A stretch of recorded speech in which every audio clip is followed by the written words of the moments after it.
If you're married to a controlling, toxic, narcissistic spouse and you realize that you have got to make a change, then this video is for you.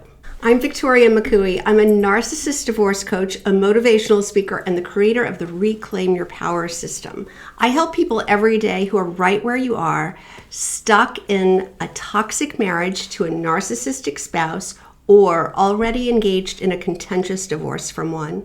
So I want to share with you my philosophy for what I tell my clients when they're feeling stuck in the exact position that you're in. But first, will you do me a favor and subscribe to my channel? That's how these videos are going to get in front of more of the people who really need to hear this information. I have people who reach out to me every single day who have come to the realization that they need to make a change. They are stuck. They've gotten to the place where they realize it's not going to change. It's not going to get any better. And they have to be the one to make something happen, to create the change. The narcissist isn't incentivized to make a change. They want everything to stay exactly the way it is. So these people are coming to me. Maybe they've been in the place where they've realized that something's got to give for a week, a month, a year, 10 years, 30 years. Yes, people have stayed in that stuck place for 30 years, not knowing what to do. So I can't even tell you how many times I've heard, I don't know what to do first. So how do people get stuck for so long? How do they stay in this place for months, years, decades? Well, you've been programmed to be fearful. You're scared to death of the repercussions that might happen. You've been trained to be fearful. You've been groomed to be afraid of what might happen if. You have been gaslighted into believing you have to walk on eggshells. You have analysis paralysis. You can think about something to death before you can ever take action. You play out every scenario. You have been trained to second guess yourself. How does that happen? Because you've been told 100% of the time that your decisions are bad or wrong. So when that whittles away at your self-esteem, at your confidence, now you're afraid to make any decision because you're so used to being told that they're wrong. This is how you've been compromised.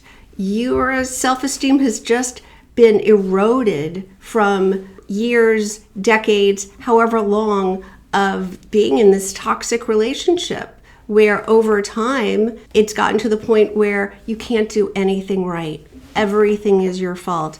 Of course you're going to second guess yourself. Of course you're going to be afraid to make a move. And that's right where the narcissist wants you to be. They want you to be afraid to make a change. They want you to fear them. I'm not judging because I was in the exact same place. I was scared to death of doing anything because of the repercussions that would bring.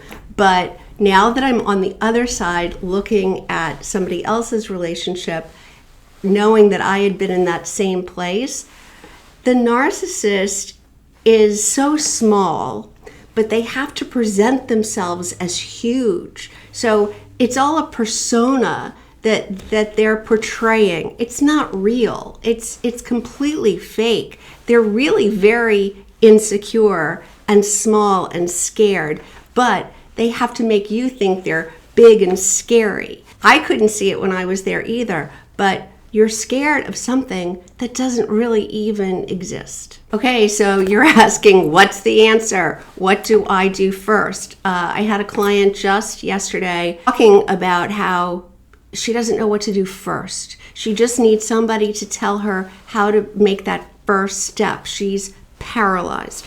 That is exactly where I feel like I can be the most effective with my clients. I want to help them figure out how to start this process because I get it. You are scared to death to take any action, but it's fear of the unknown. So once we clear up all the unknowns, once we can talk about what it's going to look like and predict everything that could happen, it becomes much less scary. All right, so here's my philosophy. When you are in this relationship, in this marriage, living under the same roof with a toxic partner, it's like you're living in a house with carbon monoxide poisoning. You can't heal completely while you're in this toxic environment. So when you're in this spot, I say that there are two silos that you have to work on simultaneously. All right, so one silo is the divorce. You have to actually take the steps necessary, first to take precautions, and then to actually take movement toward a legal divorce. The second silo is your health, your wellness, your healing process. So you can't have one without the other.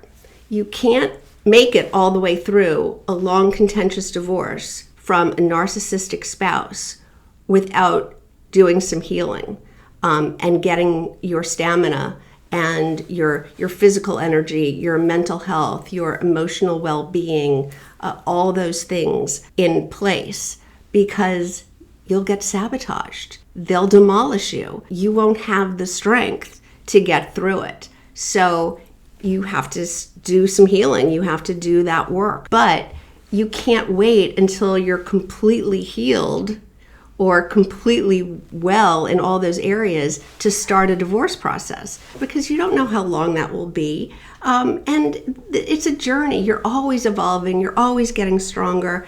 Even post-divorce, you're always going to be evolving into a better version of yourself. So how do you decide where the line is that you're healed, you're ready? So that's why I say that you have to work on both of these silos at the same time, and that's what we do in my coaching program. I have my one-on-one clients that I take through both these silos at the same time. We work on the process of getting ready to divorce. At the same time, we work on their mental, emotional, physical, financial, spiritual health. So these things go on in tandem. We work on both at the same time. I hope you found this information useful. If you liked this video, will you please give it a thumbs up and don't forget to subscribe.